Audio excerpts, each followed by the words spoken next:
All right, ladies and gentlemen. Okay, welcome to tonight's session, and we're going to get everything set up here. It looks like one person has already asked a question. Let me go ahead and get going with a poll. Okay, so what are you learning this week? All right, what are you learning about this week?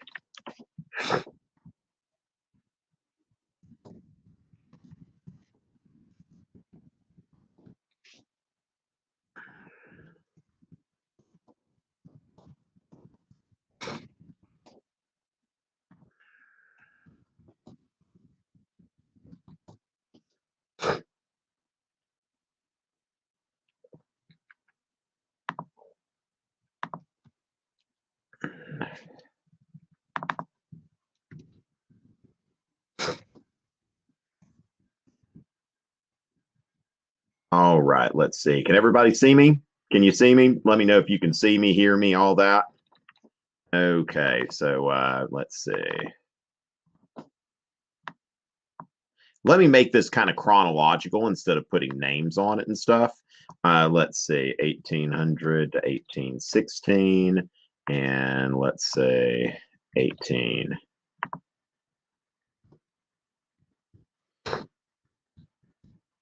This will actually make y'all have to do a little thinking as well. Okay, so let's go ahead and look at what we've got there. All right, 1828 to 1840. 1840 to 1860. All right, let's see. And then maybe one more.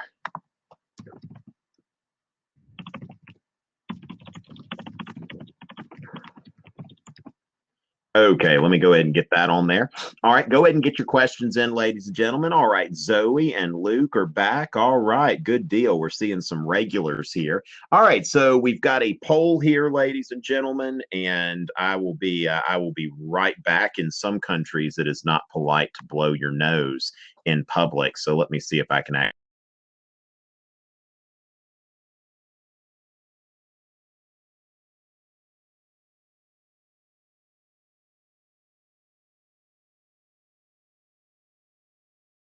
Okay, so I should be back now. I should be back, and just went ahead and did that privately. All right, excellent, excellent. Okay, so let's see what we've got here. I had said before that we're going to focus on the Jacksonian period. Okay, so that's going to be our focus, and let's see if that's where most of y'all are. Okay, now 1840 to 1860. Now that's post Jackson. Okay, so Jackson is 1829 to 1837. So the 1828 to 1840 is Jackson. So if most of y'all gotten through that already, that's entirely possible, but just want to make sure. Okay, and we've got one person saying that you're learning about the Civil War already. Okay, so yeah, but if you need to change your vote in light of that, just make sure that you've got, so 1840 to 1860 sounds like, okay, so some of y'all actually, maybe somebody did, okay. But as far as that goes, okay, so we got some there. Now, go ahead, ladies and gentlemen. We've got several people answered the poll, but we've only got one question. We've only got one question. Okay, Zoe, that's a good question. We'll talk about that shortly. Let's go ahead and get your questions in, ladies and gentlemen. Let's go ahead and get your questions in. All right. What he stands for and against. Kendall, that question makes no sense. Let's go in and edit that question. Figure out what you're actually trying to ask there, okay? All right, so let's go ahead and get those questions in, ladies and gentlemen. Okay, so y'all go ahead and get those in. Good deal, good deal. All right, what he stands for and against. Come on, we need a little more than that, ladies and gentlemen. Okay, okay, so let's get that going. Let's get that going. Two questions, and I will start answering as soon as we've got a couple more. All right. So I think we've got about 24 people in here. It's a pretty decent sized group. All right. Glad to have this group here with us. All right, but we would like some more questions, ladies and gentlemen. We want to see what y'all have for me. All right, and while that's going on, let me go ahead and get into my Age of Jackson folder here. And it looks like we've got a question about the market revolution. All right, the market revolution. And we'll go ahead and what if I talk about, if we don't have a lot of questions, I'll probably talk about nullification, do that as our kind of in-depth thing here, okay? All right, so let's see what we've got here. And you know what? I might actually, let's see. All right, so I've got that. All right, so okay, good. Okay, so we've got several questions here. All right. Okay. I still, Zoe, this let's remove pronouns. Okay, let's remove pronouns. Or wait, Kendall. This question here, what he brings to America and what he dislikes about America. I need the pronoun to be like not that, I need that pronoun to have an actual name in it. Okay, a pronoun to have an actual name in it. And Miguel definitely can talk about the Second Great Awakening. Okay, excellent. These are great.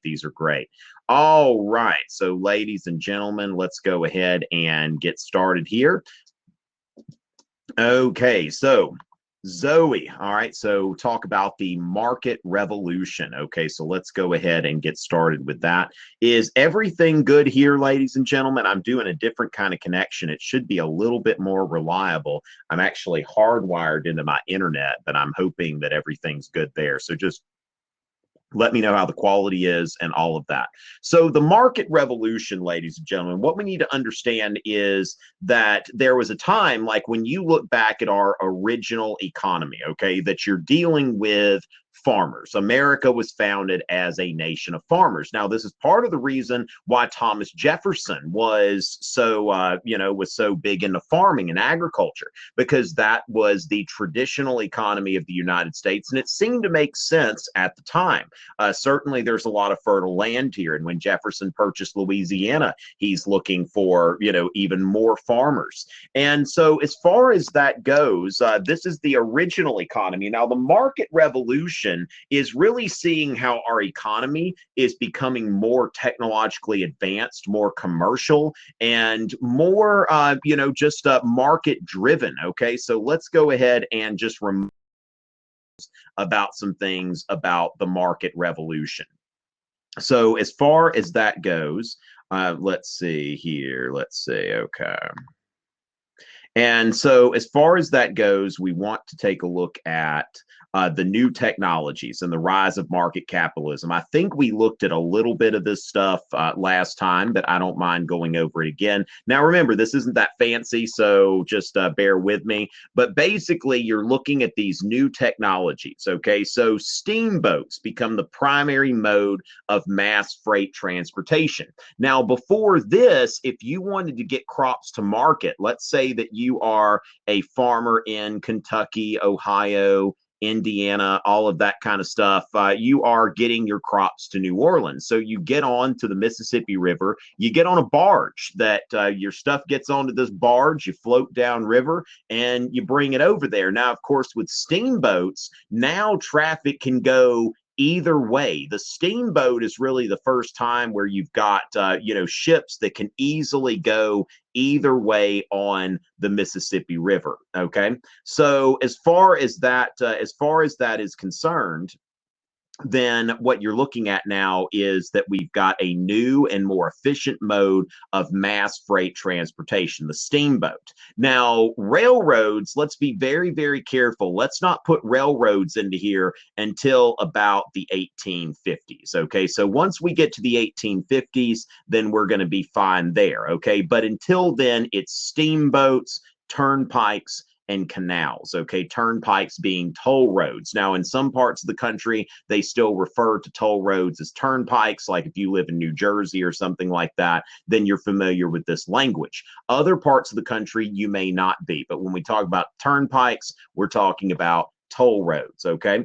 And then another technology, of course, is the cotton gin, which, of course, brings about cotton agriculture in the antebellum period. It was invented by Eli Whitney, who was a New Englander in about the 1790s. Now, the rise of market capitalism, okay? So when we talk about the market revolution, we're looking at the investment of capital in business enterprise. And in a lot of ways, this was really kind of the triumph of the Hamiltonian sort of mindset that, when he was thinking about the national bank, this is where we can pool together capital for business. And of course, we've got the rise of the corporation, which I mentioned last week as well, that you've got limited liability. So when there's a corporation, only the money in the corporation is at risk. So if I invested $1,000 in a steamship corporation, then $1,000 is all I have risked. I can't ever, now I could lose the entire $1,000, but nobody can come at me and demand any of my other money that I haven't put in there. The other thing a corporation does is it allows multiple people to combine their investments. And so you can have, if you have 1,000 people putting up $1,000, then what are you looking at? I guess $1 million. Okay, $1 million. Some of y'all might be a little too young for Dr. Evil, but you can combine investments. So this is encouraging investment, and so you have piles of money to start business, okay, capital that you hadn't had previously in the United States. So we start to see the beginnings of the big business that we're going to see later on in the Gilded Age after the Civil War. And then there is emphasis on the self-made man, okay? Now, this is the idea when you look back, okay, when you look back at Washington, Jefferson, Madison, Monroe, even John Quincy Adams, the son of John Adams, which, this family was already, the Adams family was pretty established in Massachusetts. And so Jackson is really the first president that really came from nowhere, all right, that he was somebody whose family was not connected. I don't think the guy even knew who his father was. And so self-made. Now, remember also, even though the market revolution can be seen in some ways as the triumph of Hamiltonian thought, it is still very much in terms of limited government interference. So there's still a very Jeffersonian spirit about this, that there is a skepticism about using government money to do things like internal improvements and stuff like that. There is hesitance about giving government money to corporations. So really, the government is playing a more limited role than it will play later.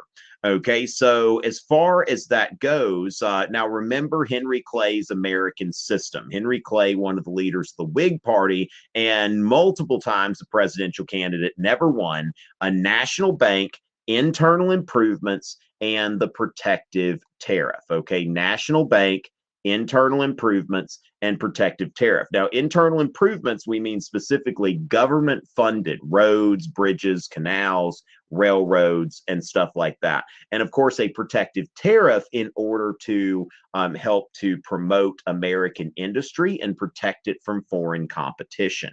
So that is my spiel on the market revolution. I did that last time. Now, yes, I know it really does. It's something like I can't make Lord of the Rings references anymore because it's gotten to where my class, like the whole class practically hasn't seen Lord of the Rings. It's really, really tough. Okay, so as far as that goes, Luke, hopefully you can see me now and all of that. We've got lots of questions here. Excellent, excellent. Y'all tell your friends that we're here. All right, and what were the antebellum movements? Okay, I am guessing that you were talking about the antebellum reform movements. Okay, so the antebellum reform movements, these movements were, really we're starting with the Second Great Awakening. Okay, so let me go back actually, and let me before I do that, I'm just going to kind of go straight into the Second Great Awakening because I really have to talk about that to establish context. Now, remember that on your exam, establishing context, that is really like this kind of big picture sort of thing here. And so giving some useful background information. Okay. So as far as that goes, I'm going to go into the Second Great Awakening, then go into the antebellum reform movements. Okay. So the Second Great Awakening, all right, there are some commonalities with the First Great Awakening, that both of them included emotional preaching, hellfire and brimstone, calculated to scare the congregation or the audience or whatever you want to call it. And so the only difference here, though, is that while the First Great Awakening was influenced heavily by Calvinism, which of course is a philosophy that God has already chosen who's going to heaven, who's going to hell.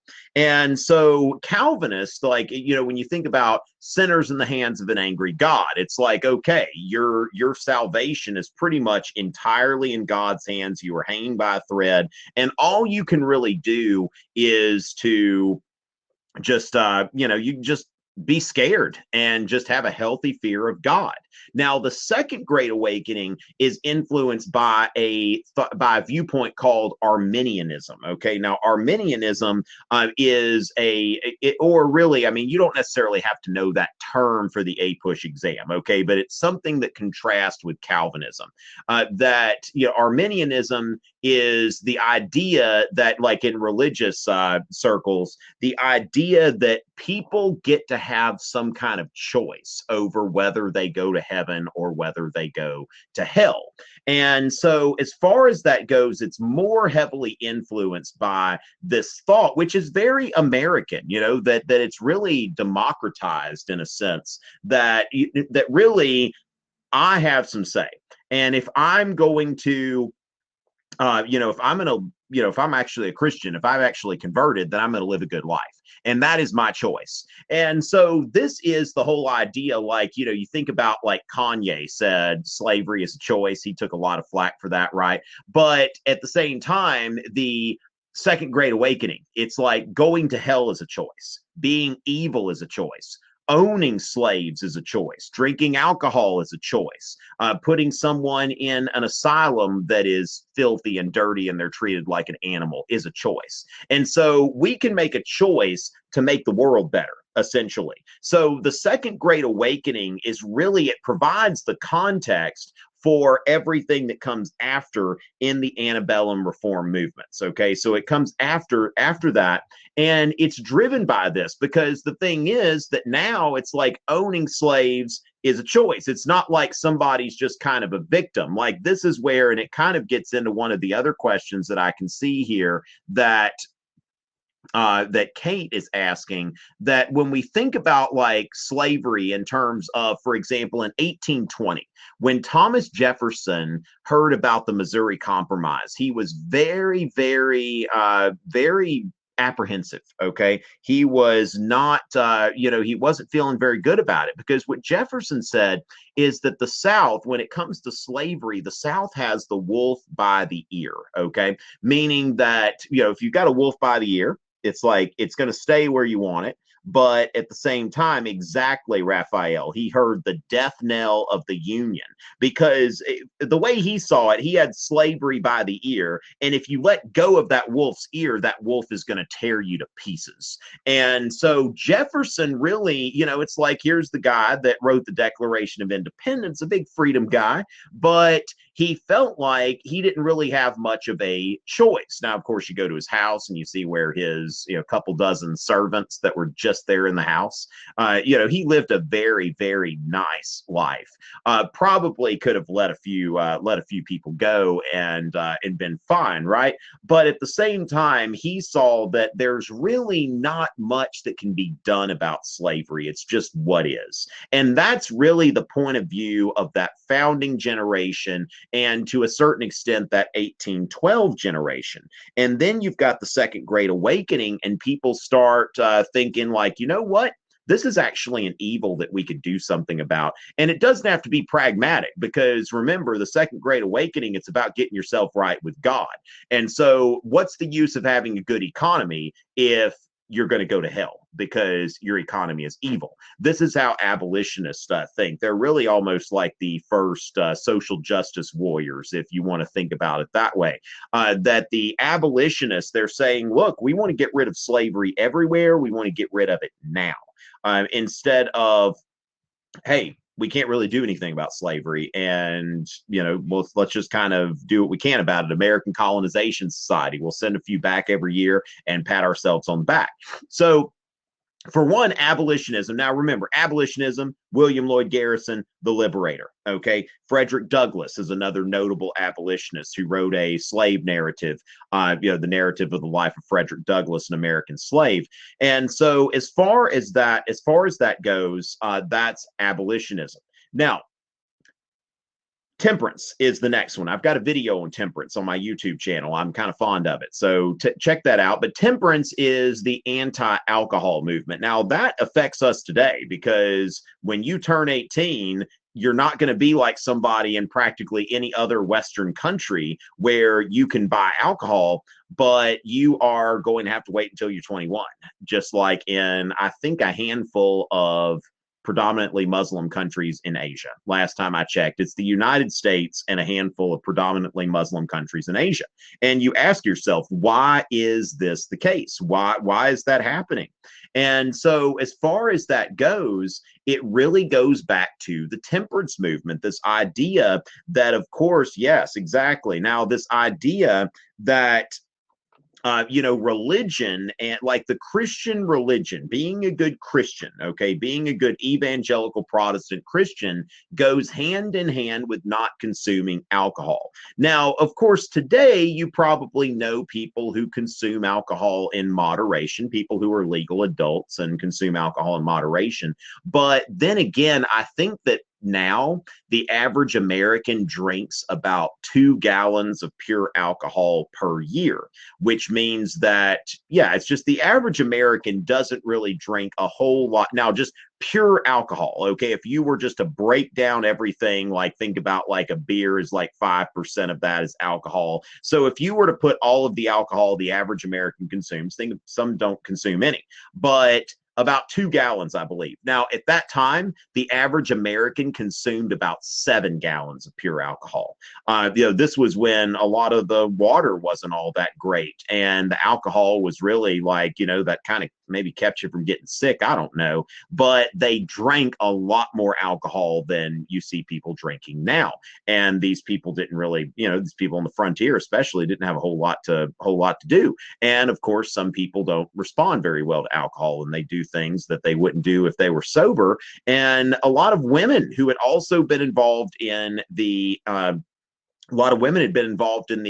abolition movement are also involved in the temperance movement to try to get laws passed that are making it either banning alcohol entirely or just making it difficult to get alcohol, like the 15-gallon Act in New England and Massachusetts, I believe, at that time, and which is hard to talk about that state now. I'm a Dodgers fan, so we didn't do so well last night, did we? But as far as that goes, we've got that. Now, when you think about abolitionism and temperance, all right, then you think about what comes later in the antebellum period is the women's rights movement, the women's suffrage movement, because a lot of the people who were active in these abolition societies and the temperance societies, people who were major organizers, these were upper middle class women, like people who didn't have a job or anything like that, and they had a nanny and all of the comforts of life, dealing with their children, whatnot. And it's kind of like today, like a woman joining the junior league or something like that. And so as far as that goes, that you start to see women saying, hey, we should have political rights. We shouldn't just be restricted to organizing these reform movements. And so the Seneca Falls Convention, exactly, Haruko, 1848, the Seneca Falls Declaration of Sentiments, which is modeled after the Declaration of Independence. And so as far as that goes, you got another one. Now, then you've got a few more. I would mention public education, Horace Mann. Okay, what year? 1848. There's actually a song called Seneca Falls by this woman fronted punk rock band, and maybe an all-girl punk rock band. Let me see here what I can find, because the song is called Seneca Falls. Okay, let's see. So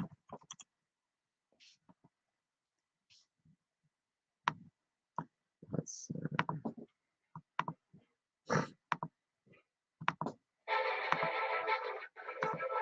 We're looking at it. We saw ribs. All right, let's see.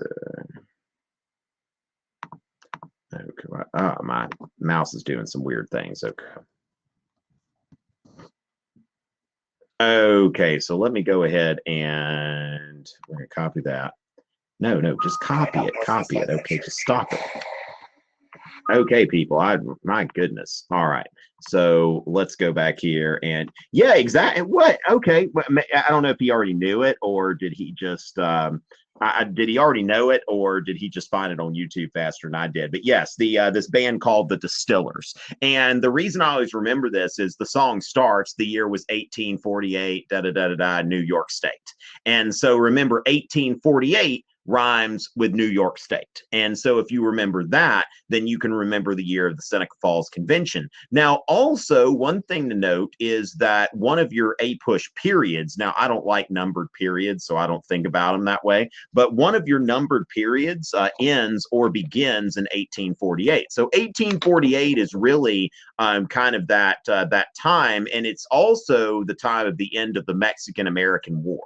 So you're really starting to transition in 1848 out of the Jacksonian era and into this time of the Civil War, coming on the horizon. Okay, so as far as that goes, okay. So going into that now, Horace Mann, public education. That's something to remember. Now, of course, this is basically like elementary education. This isn't high school education. This is just making sure that everybody in the state of Massachusetts knows reading, writing, arithmetic, that sort of thing. And so as far as that goes, so so then Dorothea Dix, prison and asylum reform. So think about that. All right. So as far as that goes, what were Jackson's intentions? Kendall, you were struggling with this one. Okay. So what were Jackson's intentions, or what did he bring to America? Now, Jackson was the leader of the Democratic Party, which, remember, there was a time between the first party system and the second party system, this era of good feelings. And what happened here was there's kind of like it's not like the Federalists. Now, the Federalist Party ceased to exist, but it's not like they just completely surrendered to the Republicans. Kind of like when we think about the ratification of the Constitution, that it's not that the Anti-Federalists just up and lost or anything like that. That they got to influence the Constitution. Okay, they got to influence the Constitution. And so as far as that goes, they have a chance to, the Bill of Rights, the creature of the Anti-Federalists. And so the Federalist Party kind of, Henry Clay was a Republican per se, but he is, he's coming up with this American system, which is a very Hamiltonian idea. And so after this chaotic election of 1824, there's this kind of like, all right, Jeffersonians over here, Hamiltonians over here.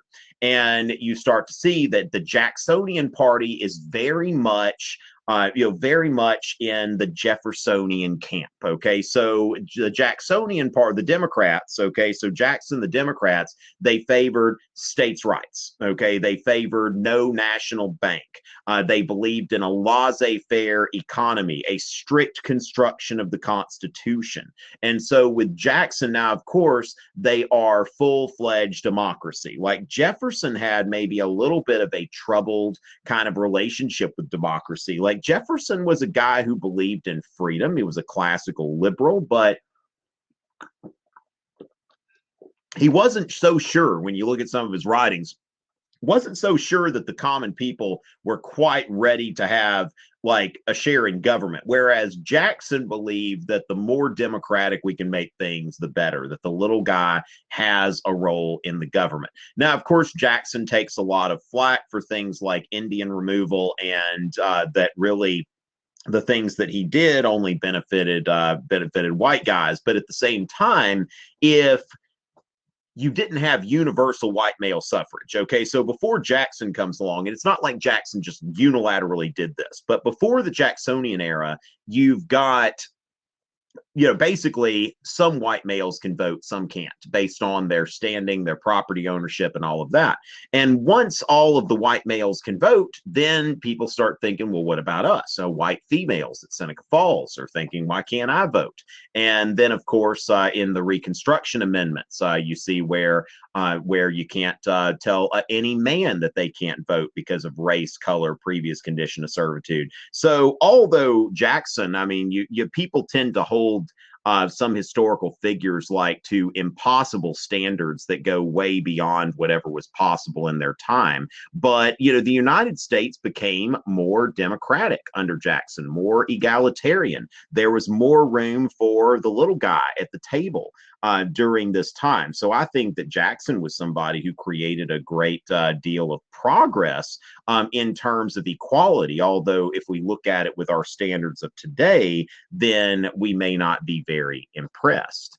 And so let's take a look at this. Okay, so how have the viewpoints of slavery changed pre-Civil War? Okay, now what we want to start with, Kate, remember that when we get into the antebellum period, we're going from 1820 to 1860. Okay, 1820 to 1860. Now, the reason why they're picking 1820, all right, is because the reason why they're picking 1820 is because they are. The reason they're picking 1820 is because of the Missouri Compromise. Sorry, sometimes. All right, but 1820, the reason why they're picking that is because the Missouri Compromise. All right. So that's where Jefferson's like, uh-oh, death knell. All right. Wolf by the ear, all of that kind of stuff. Okay. So there were two things that I think that if you look at the founding generation, there were two assumptions. First of all, slavery is something that we're not crazy about and we're not proud of. Second of all, the Southern economy pretty much needs it. All right. Those were the two assumptions about slavery. So you saw that the northern states after the American Revolution abolished slavery, most of them gradually. Like there were still slaves in New Jersey in the 1860 census. Now, by most states have completely gotten rid of it by then, but several states got rid of slavery gradually. So there are still slaves in these states, just not many. But what's happening, though, is that slavery is something we're not proud of, but slavery's pretty much necessary. And of course, what happens with the cotton gin, I mean, when you think about it, like let's go back to the Constitution, that the 3/5 compromise, that essentially in return for allowing slaves to count as 3/5 of the person, then Congress could cut off the foreign slave trade in 20 years. Well, what happened was Congress cut off the foreign slave trade, but the slave population still grew. And because of the cotton gin and cotton agriculture, the importance of slavery grew during this time. And so what you see here is that attitudes start to change because, first of all, it starts to look like slavery is not going anywhere right now, and it's stronger than ever in the South. And yeah, so the cotton gin, like really just it increased the profitability of slavery, at least during this time. Okay, now we could get into alternate history scenarios, which I think is fun, but just not that necessarily for APUSH, that how long would slavery have existed after the Civil War? But during the antebellum period, slavery was extremely profitable in the cotton producing states because of the cotton gin. And so the thing is, no longer is slavery something that is on the way out. Okay, so slavery's not on the way out. We're not getting rid of it. And then the other side of that is that Southern slaveholders. Now, on one side, you've got abolitionists, like you've got. Well, I was about to say Abraham Lincoln. No. Abraham Lincoln was not an abolitionist. That's free soil coming later. But you have these anti-slavery movements. Okay, so these anti-slavery movements are sprouting up in the North. And one thing I tell people who aren't from the South, and I think this is true of people in general, but especially Southerners, that if you tell a Southerner that they're wrong about something, then they just became more right. And so what happens here is that slavery is becoming more economically profitable and more a part of the Southern economy. And you have abolitionists in the North who are calling for its complete obliteration immediately, even sending pamphlets down to the South and stuff like that. And so there is this very defensive reaction where a lot of these Southern slaveholders, they start to get in this mindset that, this really isn't that bad. And in fact, now Calhoun wasn't the first person to make this point, but his 1837 speech is often quoted as really kind of the most accessible explanation of this, where Calhoun says that that slavery is a positive good because it keeps the racial hierarchy where nature intended it, as he says, his words, not mine. All right. And so as far as that goes, then Calhoun is really this like in the mid 1830s, about 4 years after William Lloyd Garrison publishes the first issue of the Liberator. So on one hand, you've got this push from Northern anti-slavery movements, and then there's a push back from Southern slaveholders that's like, hey, this really is, this is a good thing. It helps everybody involved. So that's where things are going. Now, of course, what happens in the 1850s, you start to see the prevalence of the free soil movement. And the free soil movement take out the moral elements, the moral elements of the abolitionist. And it's much more set on that these are Northerners who want to move out west, and they don't want to live around Black people, and they don't want to compete with slave labor. And so they want to keep slavery in the South. Okay. And this is really what's going to become the big issue, is not so much whether slavery should exist in Alabama, but whether slavery should exist in Kansas. And that is the big, that's the big question there. So I think that answers your question as far as the things that provoke. Remember the cotton gin, then the profitability of cotton agriculture, and of course, anti-slavery movements in the North, and the pressure that Southern slaveholders are seeing to start to get rid of slavery, where they are more dependent on it than they have ever been. And so how did the transition of parties from Democrat? Okay, so as far as that goes, now one thing, Haruko, and I'm not going to hold it against you because I think that's what the redesigned exam does. I prefer to call them the Jeffersonian Republican Party, but your exam will probably say Democratic Republican, because the thing is, I feel like Democratic Republican is kind of misleading because it just kind of, it shows a little too much continuity between the Jeffersonian Party and the Jacksonian Party, even though I can see some ideological continuity there. But the transition, the transition here, you're welcome, Kate, is really taking place. And it's just pretty much, just think about it. After the War of 1812, Federalist Party's gone. So former Federalists start to become Republicans. And so what you see in, with Jefferson and Madison, during the time of the two-party system, what you had here was Jefferson and Madison and their presidency. So Jefferson makes Madison his Secretary of State. Then Madison becomes the next president. Then Madison makes Monroe the Secretary of State, also of Virginia. And this is the Virginia dynasty, Jefferson, Madison, Monroe. And each chose the next as his Secretary of State. Now, when James Monroe gets elected president, this is the beginning of the era of good feelings after the War of 1812. So what happens here is Monroe, what he does, and this is what really precipitates the air of good feelings, is he makes John Quincy Adams of Massachusetts his Secretary of State. And by doing that, he's really showing like what we might call bipartisanship. Okay, so it's really what you're seeing is just an era where the parties are less polarized than they were before.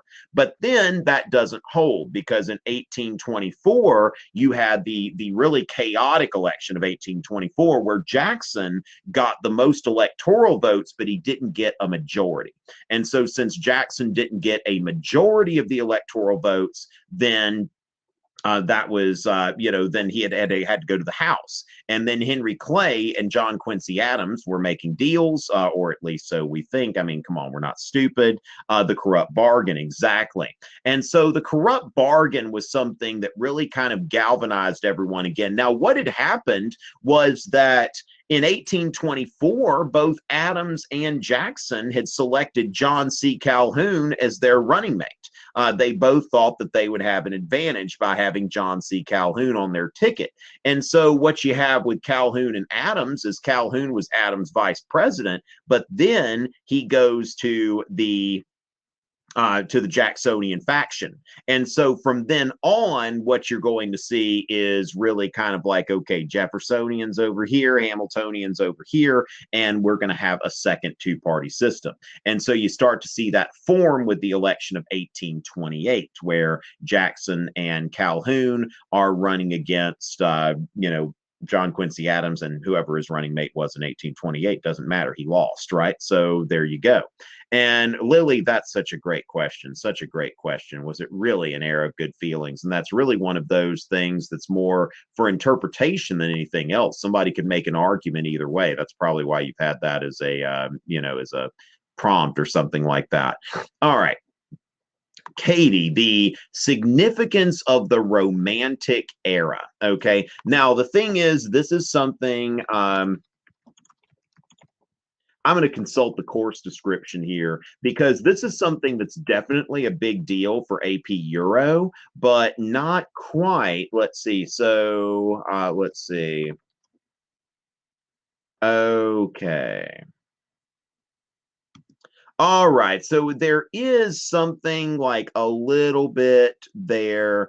Let's see, communicate something, does the sources, okay.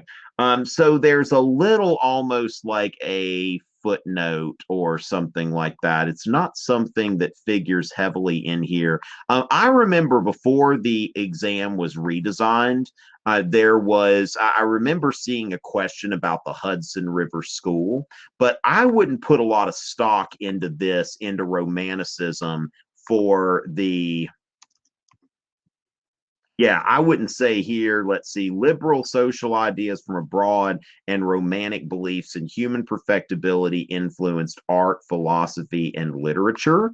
Now, this is just something that's like very, very like, it's just a subpoint of a subpoint. So I would not, unless this is something your teacher's really into, I wouldn't think about that. Now, one thing I would note, I don't know, Katie, if you've taken AP Euro before, but romantic art, it's like landscape paintings. Like the Hudson River School was that kind of thing. And of course, you've got some of the literature at the time is romantic, but at the same time, I would not consider that a major theme of AP US history or anything like that, anything worth giving any more attention to than your teacher tells you to. I personally, in my classes, in my APUSH classes, I never even mention it, but I do harp on that a good bit in my AP Euro class.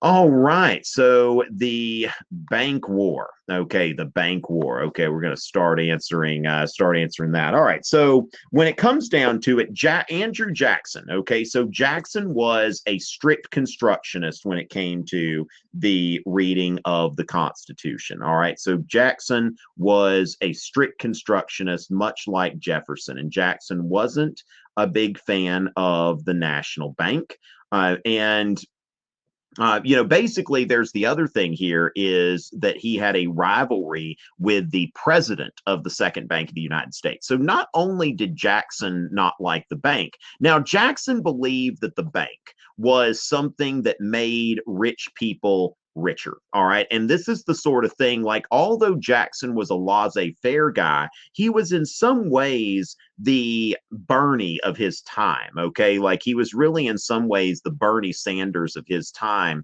that he was the guy that was like, look, the system is rigged. Okay. And what he believed was like, look, that when you look at the Bank of the United States, and you look at who the shareholders are. The shareholders, so the government has its hand in it, but also you've got these shareholders who are rich people, and among them are foreigners. Jackson says, it's like, why is it that we've got these rich people and foreigners that are being helped out by our government, basically, when when all of the shares and all that are distributed, all the dividends, that the government should belong to everybody.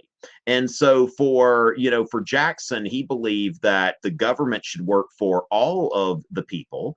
And he believed that the bank was not serving that. And also, the bank's never mentioned in the Constitution. And Jackson also believed that the bank was a violation of the rights of the states.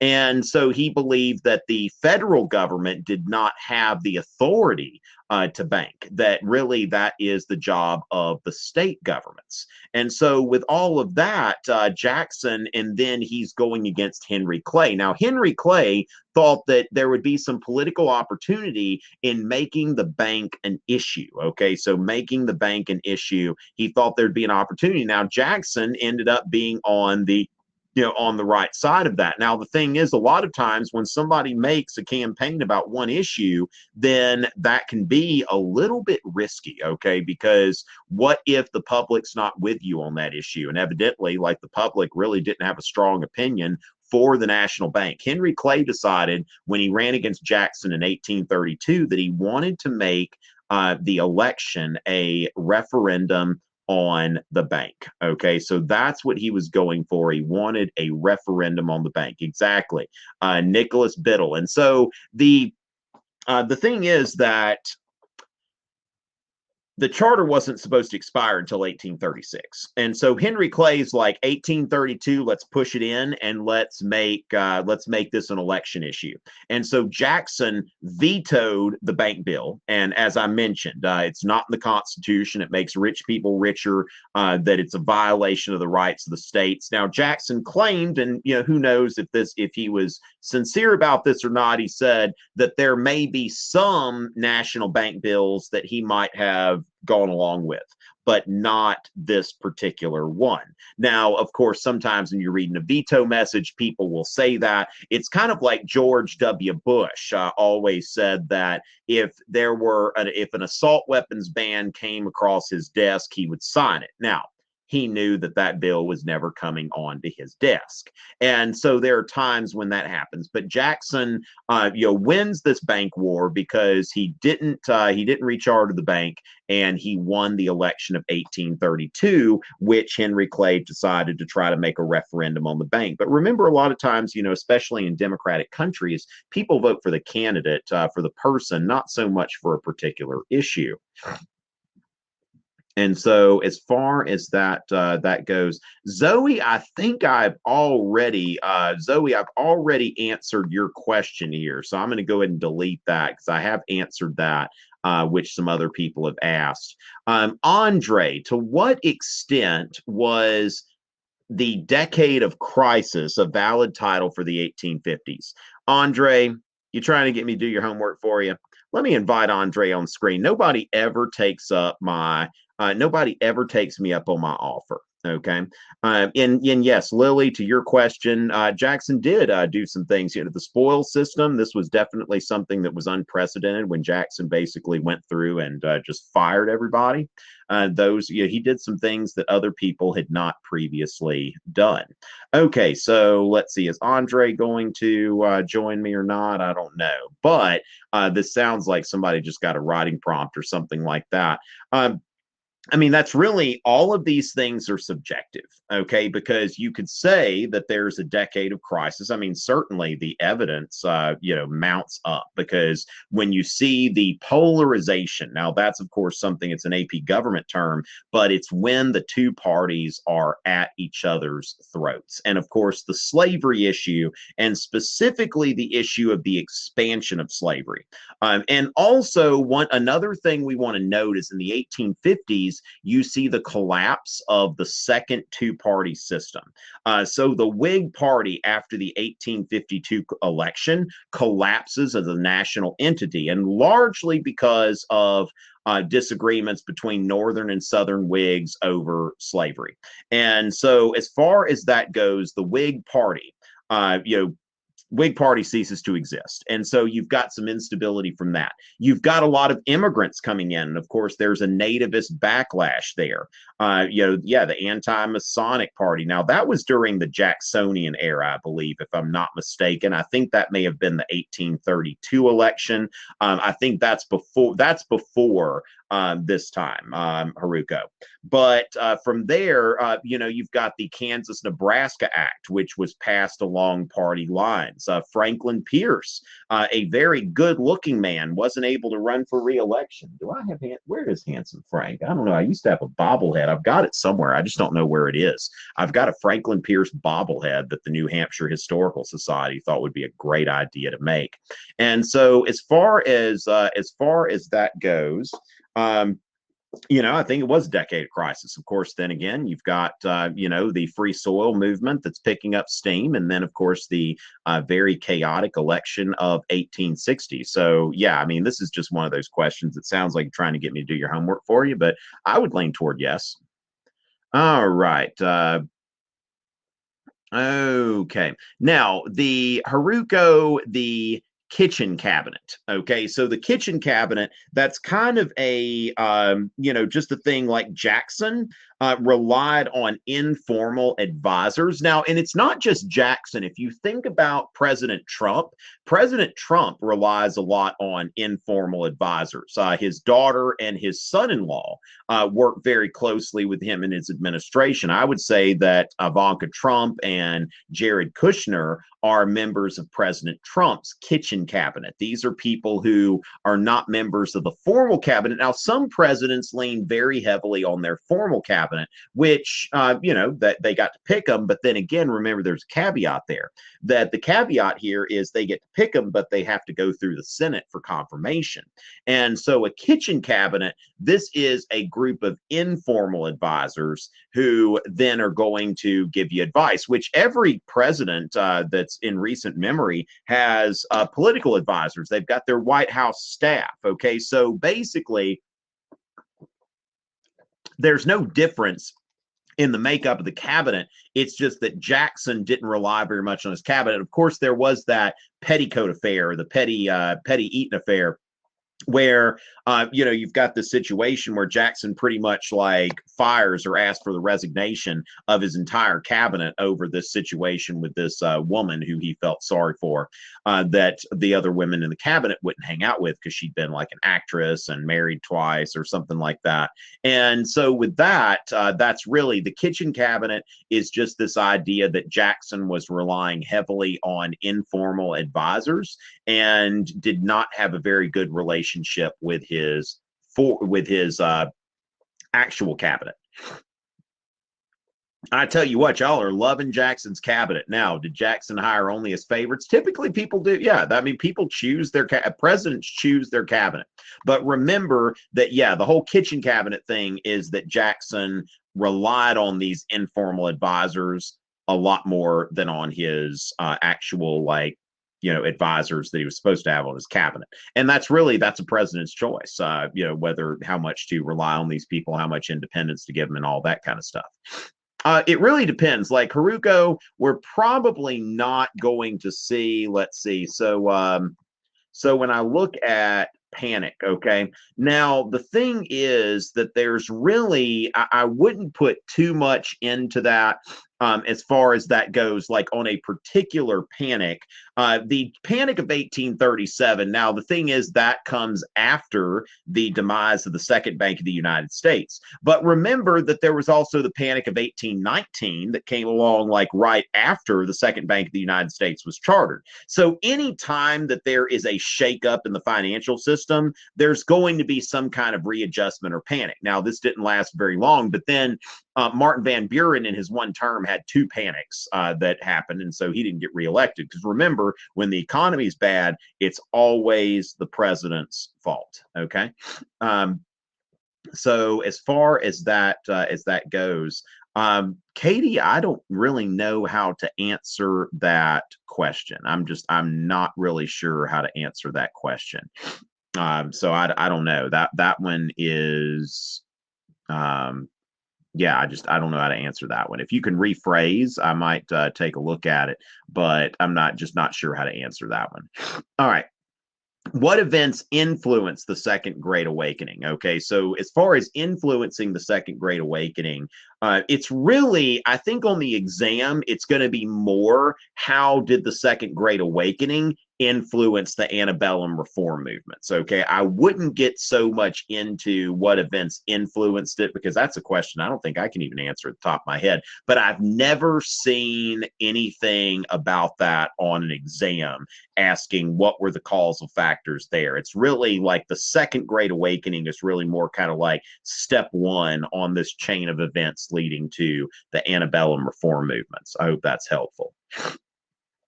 All right, and as far as the Know Nothing Party, okay, so the Know Nothing Party, it was really, its formal name was the American Party, which you can think the American Party, all right? And this was a nativist party. Now, one thing that we really need to understand, because immigration is a big issue right now, and you have people saying that we're a nation of immigrants, aren't we supposed to help immigrants, da-da-da-da-da-da, okay? And the thing is, though, when you look through U.S. history, anytime there has been a massive influx of immigrants who are not white, English speaking, and Protestant, okay, who do not meet all three of those criteria, then there's some kind of backlash. All right. So the Irish and German immigration that we saw in the 1840s and going into the 1850s, you have the whole no Irish need apply.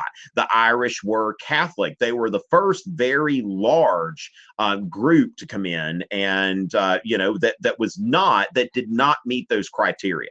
Okay, they were white. Most of them, they spoke English. They've got their own Irish thing, but their own Irish language. But Irish people tended to speak English, but they were Catholic, and Catholic was seen as un-American. Okay, that when we think about today, about 70% of Americans identify as Christian, and of those, this country's only about close to half Protestant, that about a third of the people who identify as Christians in this country are Catholic. And so back then, that was not the case. So the Know Nothing Party was a nativist reaction to large-scale immigration. Now, of course, what happened was in the late 1840s, the Irish potato famine happened, and then you had the revolutions of 1848. So, and then some order was established after that. So this wave of immigration kind of took care of itself. But the Know Nothing Party, what you need to know more than anything, need to know something about the Know Nothing Party, right,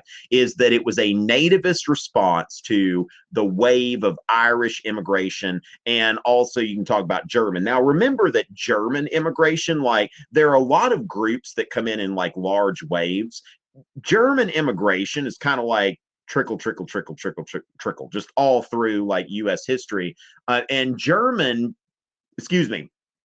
if you say that English and Scottish, people of English and Scottish ancestry are two different groups, German is the number one ancestry of Americans. Now, if you combine English and Scottish, then that's going to be the largest. Okay, yes, and so you've got not only the Catholicism but cheap labor. Another thing about this is that they would get involved in party machines, like Democratic Party machines. At that time, the Democratic Party was getting the support of immigrants, and so people who were of the Whig Party. Now, the Know Nothing Party Party and the Republican Party were the two parties that tried to be the successor party to the Whig Party. So in 1856, you had the Know Nothings and the Republicans. Now, the Know Nothings picked up a lot of votes from Southern Whigs. They actually won Maryland, but the Republicans picked up a lot more support from former Northern Whigs. And eventually, like I said, that this wave of immigration kind of just declined on its own. And so by 1860, nobody was really talking about immigration. Okay. So that's really the Know Nothing Party, a nativist response to the massive wave of Irish and German immigration that we saw during the antebellum period. And let's see. Okay, so Europe influence American culture. One thing that I would note here, Zoe, is I would think about the Monroe Doctrine, okay? That really, this is a time, now, of course, Europe is influencing American culture when you think about like Romanticism and stuff like that. I mean, there's certainly some cultural influence, but it really is also a time when you think about the Monroe Doctrine, the American system. It's a time where the United States is really distancing itself from Europe.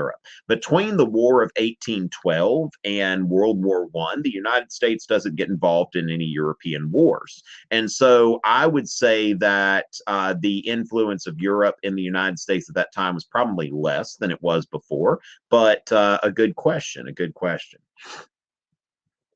Okay, and so as far as that, why is it telling me I can read? Okay, there we go. All right, and affected differently. Katie, we might be, oh, I don't know what just happened there, but Katie, I think that may go beyond the scope of the exam, but there certainly was some tension at various times between like white abolitionists like William Lloyd Garrison and Frederick Douglass, for example. Like Frederick Douglass really wanted to have his own voice in promoting abolition. And I know there was some tension between him and William Lloyd Garrison because Frederick Douglass felt like that he was just being used as a prop, that it was just like, okay, let the white people talk about how evil slavery is. And then, hey, come tell your story, Frederick, and that sort of thing. So I know there was some tension there on some levels, but I don't know if I can answer your question with a great deal of satisfaction. Now, you will get a notification from Fiveable, but let me tell y'all that next week's session we are going to have on Tuesday because Wednesday is Halloween. So I will see y'all Tuesday at 7 o'clock and not Wednesday because Wednesday is going to be Halloween. So we're going to move our session to 7 o'clock on Tuesday of next week instead of on Wednesday. It's always a pleasure, ladies and gentlemen.